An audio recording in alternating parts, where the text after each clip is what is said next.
Merci, Monsieur le Président. Bonjour à tous. Alors, tout d'abord, je voudrais remercier Grégory Nino et son équipe pour m'avoir invité à parler de quelque chose dont on ne parle pas assez souvent et qui, de mon point de vue, est extrêmement important. Alors, la BPCO, le premier orateur, en l'appelant COPD, nous a rappelé ce que c'était. Pour être simple, c'est la maladie à localisation pulmonaire des fumeurs. Voilà. Et le tabac représente 80 à 90% de l'étiologie de cette affection. Alors, la réhabilitation respiratoire, eh bien, qu'est-ce que c'est? C'est un traitement non médicamenteux. Ce sont des soins qui sont individualisés, qui sont dispensés par une équipe transdisciplinaire. Donc, la transdisciplinarité est quelque chose d'extrêmement important. Et ces objectifs, c'est d'optimiser tout ce qui est physique, tout ce qui est psychosocial, en diminuant les coûts de la santé. Donc, c'était la dernière définition de la réhabilitation, on parlait de la diminution des coûts de la santé en agissant sur certaines manifestations, mais ce n'est pas notre problème aujourd'hui. Donc, d'emblée, dans la réhabilitation, on essaye de diminuer les coûts de santé. Dans un programme de réhabilitation, il y a deux éléments primordiaux, il y en a beaucoup, mais deux qui sont primordiaux. D'une part, il y a le réentraînement à l'exercice, les activités physiques, adaptées ou non, et ce réentraînement va diminuer les symptômes. On verra ça tout à l'heure. Et puis, il y a une autre partie tout aussi importante, c'est l'éducation thérapeutique. L'éducation thérapeutique, pourquoi faire? Pour essayer de faire évoluer les comportements. Pourquoi? Toute maladie chronique a deux bases. Une base génétique, nous avons tous en nous des gènes non exprimés d'une maladie chronique quelconque, ou de plusieurs maladies chroniques. Et ces maladies chroniques vont s'exprimer quand il y aura un facteur défavorable. Dans la BPCO, c'est à l'évidence le tabac. Eh bien, faire changer les comportements, c'est très difficile. Essayer de les faire évoluer, c'est un élément important pour optimiser la qualité de vie de ces patients. Alors, comment va-t-on évaluer le coût efficacité? Tout ce qui s'est dit depuis ce matin va m'aider dans cet exposé. On nous a parlé tout à l'heure du number need to treat pour les patients. C'est une notion où on vous dit qu'il faut, par exemple, que ça a été rappelé, 4 patients pour obtenir l'amélioration de l'un d'entre eux sur un symptôme donné. Ce n'est pas tellement agréable, de mon point de vue, à visualiser 4 patients pour un. Est-ce que ça veut dire que chacun est amélioré de 25%? Ce n'est pas quelque chose, personnellement en tout cas, que je visualise très bien. Il peut y avoir quelque chose de relativement simple, c'est-à-dire qu'on va voir le coût d'un traitement, on va voir si ce traitement peut rapporter quelque chose, diminuer des coûts par exemple, on fait la différence entre les deux. Et puis, on a abondamment parlé, encore il y a 5 minutes, de la notion de QALY, je vais y revenir. Alors qu'est-ce que c'est que ce QALY? On vous l'a dit, c'est l'acronyme de Quality Adjusted Life Year, et c'est une année de vie gagnée, ajustée pour la qualité de vie.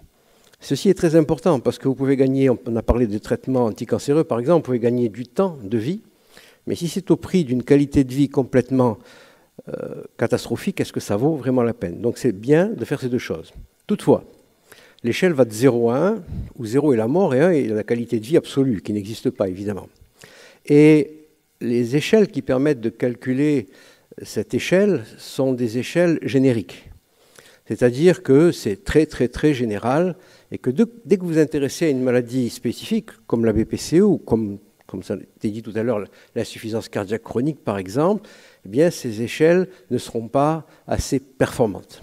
Mais ça a un avantage. L'avantage, c'est que vous avez une interprétation OMS, ça a été évoqué tout à l'heure, du coût du QALY. Et l'OMS fait une proposition, ce n'est évidemment qu'une proposition, qui vous dit que si le produit intérieur brut par tête, si le QALY coûte 3 à 5 fois ce produit intérieur brut par tête, il ne faut pas l'utiliser. C'était quasiment la dernière question à laquelle a répondu mon prédécesseur tout à l'heure.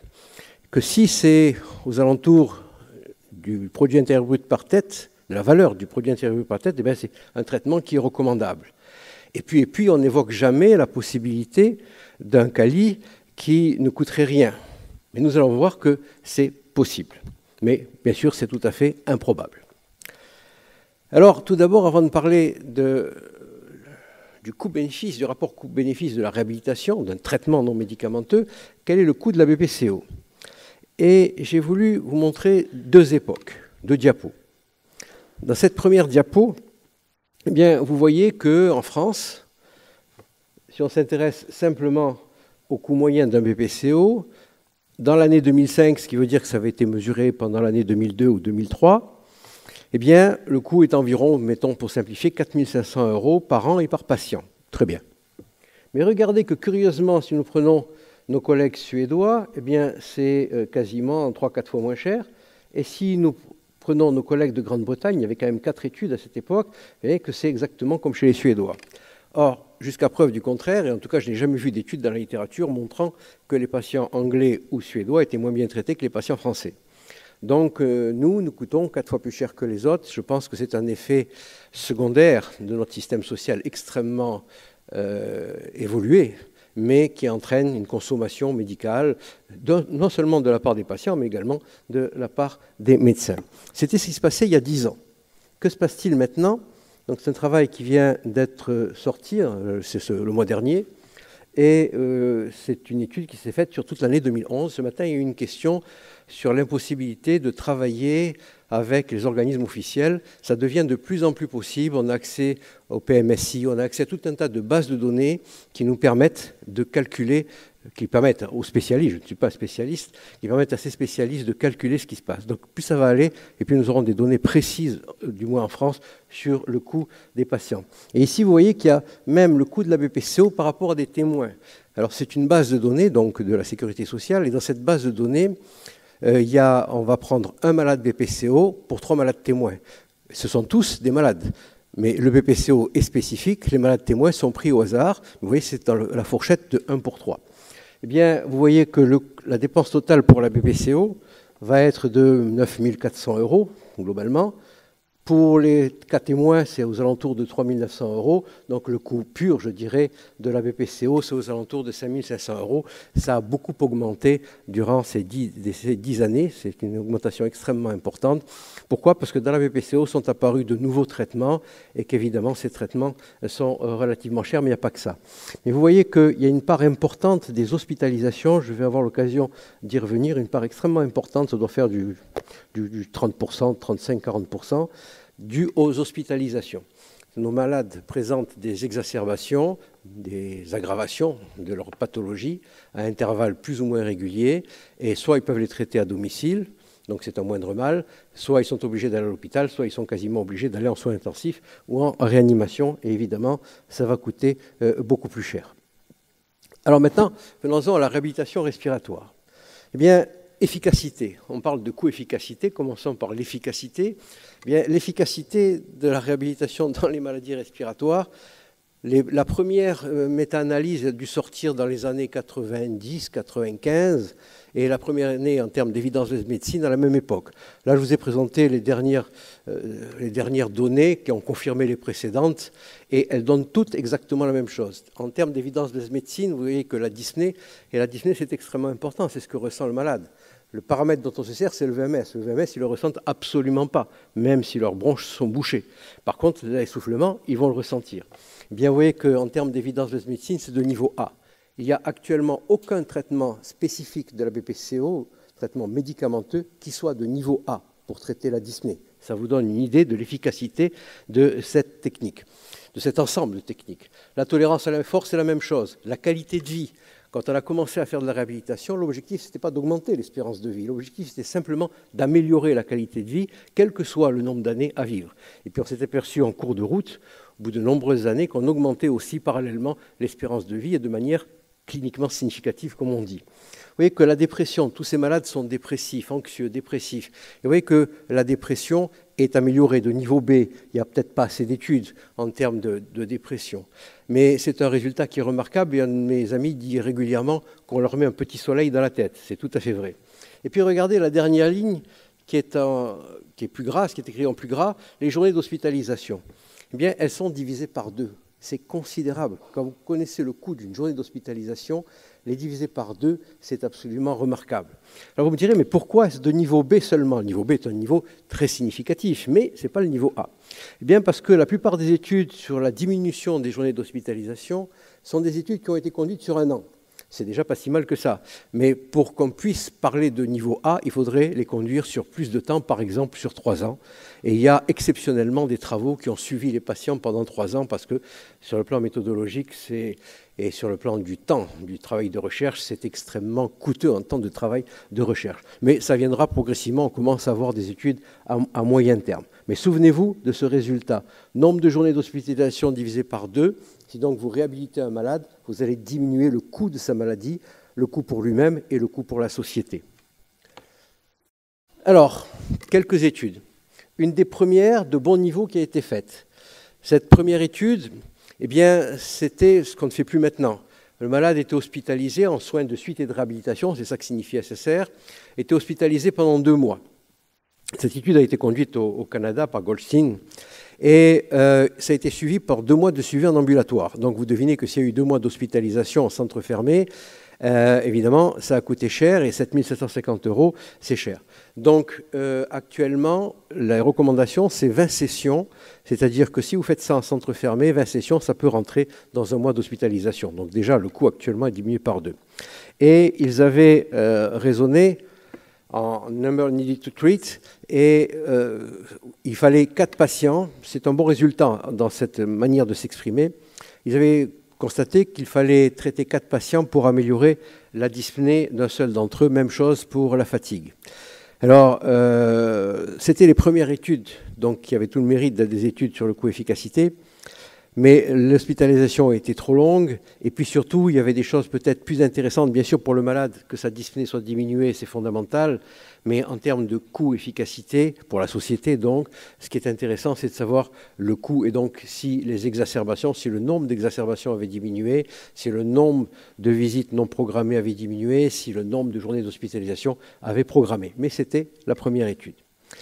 Ensuite, il y a eu un certain nombre d'études. Il y a eu l'étude de Jean Bourbeau, toujours au Canada, complètement différente, c'est-à-dire qu'ils ont créé un métier spécial, le case manager, et ce métier spécial, qui pouvait être un kiné, une infirmière par exemple, avait une formation en particulier en éducation thérapeutique, et ces case managers suivaient les patients au domicile, faisaient de l'éducation à domicile, le vélo était prêté pendant 2 mois, etc. Et puis, ça a été suivi par un suivi téléphonique et par aussi une consultation à 1 an. Eh bien, regardez ces fameuses exacerbations dont je parlais tout à l'heure. D'origine respiratoire, elles sont diminuées de 40%. Toute cause de 60%. Toute cause pourquoi? Parce qu'un BPCO a le droit de faire une décompensation cardiaque, par exemple, ou autre chose. Et donc, en moyenne, on va dire que ça fait une diminution de 50% des exacerbations, en moyenne, en faisant les deux ensemble. Mais enfin, c'est peut-être pas une bonne idée. Et donc, c'est un résultat qui est remarquable. Toutefois, à l'époque, ils avaient un case manager pour 14 patients. Évidemment, ce n'était pas rentable. Et ils ont extrapolé. Donc ce n'est qu'une extrapolation, et là aussi c'est une étude Princeps quelque part, et donc dans cette extrapolation, si chaque case manager suivait 50 patients, le gain par la diminution des exacerbations et des hospitalisations serait de 1 500 € par patient, mais c'est une extrapolation. Une étude identique, sauf que c'était une étude pilote, a été faite ici à Montpellier, mais c'est Grégory Nino qui l'a publiée d'ailleurs. Et donc c'était une étude pilote et on voulait savoir, parce que le gros problème c'était justement le coût. À l'époque on ne savait pas ce que ça allait rapporter et donc comment faire pour diminuer le coût. Et donc les patients sont venus pendant 1 mois à l'hôpital en ambulatoire et ils sont venus 2 fois par semaine où ils avaient un apprentissage à l'utilisation du vélo à la fréquence cardiaque cible, et où en même temps ils avaient des sessions d'éducation thérapeutique, mais orientées vers ce qu'ils auraient à faire à domicile après. Une session s'est passée avec la famille, une session s'est passée en allant marcher à l'extérieur. Ça a été très compliqué sur le plan hospitalier pour aller faire marcher des malades à l'extérieur, bon, etc., etc. Donc c'était très orienté, suivi, autogestion à domicile. Bien, au bout d'1 an, le test de marche a été amélioré chez les patients du groupe intervention, a été amélioré de 50 mètres, ce qui est considérable. On considère que la valeur cliniquement significative, c'est-à-dire la valeur cliniquement perçue par le patient, c'est 30 mètres. Donc on avait une amélioration beaucoup plus importante. Il y avait eu, le coût de l'intervention avait été très faible, puisque c'était 275 € par patient. Et en fait, en termes essentiellement d'ailleurs de consommation pharmaceutique, mais également de soins, de visites, enfin, etc., eh bien, le gain était de 480 €. C'est-à-dire que dans cette étude de terrain, le gain net a été de 205 € par patient. L'important n'est pas là. L'important, c'est que cette prise en charge n'a pas coûté et a rapporté, entre guillemets, quelque argent, mais ce n'était pas vraiment le problème. Le problème, c'était qu'elle soit le moins chère possible. Quand on parle de réhabilitation, une réhabilitation, je vous ai dit, il faut 20 sessions. 20 sessions, c'est l'entrée dans le système. Mais et après? Alors, si après, il n'y a rien du tout, bien, le patient finit toujours par repasser par la case 0 en 6 mois à 1 an, en fonction des programmes dont on parlait tout à l'heure, de leur efficacité, etc., etc., etc. Et donc, le vrai souci, c'est comment faire pour suivre ces malades. Et donc, en France, on a la chance d'avoir des réseaux. Et avec ces réseaux de patients qui sortent des centres de réhabilitation, eh bien, on peut suivre. Ils viennent régulièrement pour faire une activité d'éducation, d'activité physique adaptée, pour faire de l'éducation thérapeutique, etc., etc. Donc, c'est quand même quelque chose qui coûte relativement cher, puisque par patient, ça coûte 1 250 € par an. Mais voyez, le nombre de jours d'hospitalisation dans cette étude, qui était aussi une étude pilote, eh bien, ça a été une diminution de 2 jours. Et le prix moyen en hôpital, je ne parle pas de la réanimation qui coûte une fortune, mais le prix moyen en hôpital, en service de médecine, de pneumologie, c'est 750 € par jour. Donc, puisqu'ils ont gagné 2 jours d'hospitalisation, en moyenne, par an et par patient, ça fait une économie de 1 500 €. Et donc là, on tombe sur un gain, encore une fois, on tombe sur un gain de 250 €, c'est voisin de ce qui avait été observé tout à l'heure. Voici ici la plus belle étude qui a été réalisée sur la BPCO en termes de coût-efficacité. C'est vraiment la plus belle étude. Elle est relativement vieille, mais vous voyez, elle était sortie dans le Lancet. Ça donne l'importance qu'elle a eue en termes de méthodologie. Et puis, en termes de... C'était important de calculer. Et comme ça a été dit tout à l'heure, eh bien, c'est un auteur anglais c'est une équipe anglaise qui a réalisé ce travail. Alors, on avait calculé le nombre nécessaire. Le nombre nécessaire dans chaque branche était aux alentours de 95, etc. Donc, en fait, ils ont pris dans la branche intervention 100 malades et dans la branche contrôle, donc des patients qui avaient le traitement habituel mais qui n'avaient pas de réhabilitation, on a pris également 100 malades. Et puis, on a suivi un certain nombre de paramètres en termes d'efficacité clinique, tout ce que vous voulez, mais aussi en termes de journées d'hospitalisation qui ont été particulièrement bien suivies. Eh bien, vous voyez que 40 malades ont été hospitalisés par groupe. C'est un hasard s'il y en a eu 40 dans chacun des groupes. Mais regardez ce qui est complètement différent. C'est que dans le groupe réhabilitation, dans le groupe intervention, le nombre de journées d'hospitalisation a été de 10 pour ces 40 patients. Et dans le groupe contrôle, il a été de 21, c'est-à-dire exactement le double. C'est ce qu'on trouve pratiquement dans toutes les études.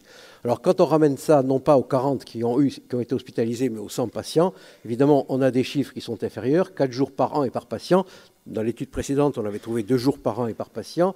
Et évidemment, chez les contrôles, ça fait 2 fois plus. Donc, ça fait aux alentours de 8 groupes par patient. Bien, le coût du programme était un coût tout à fait satisfaisant, puisqu'il est inférieur à celui des réseaux français, était de 800 €.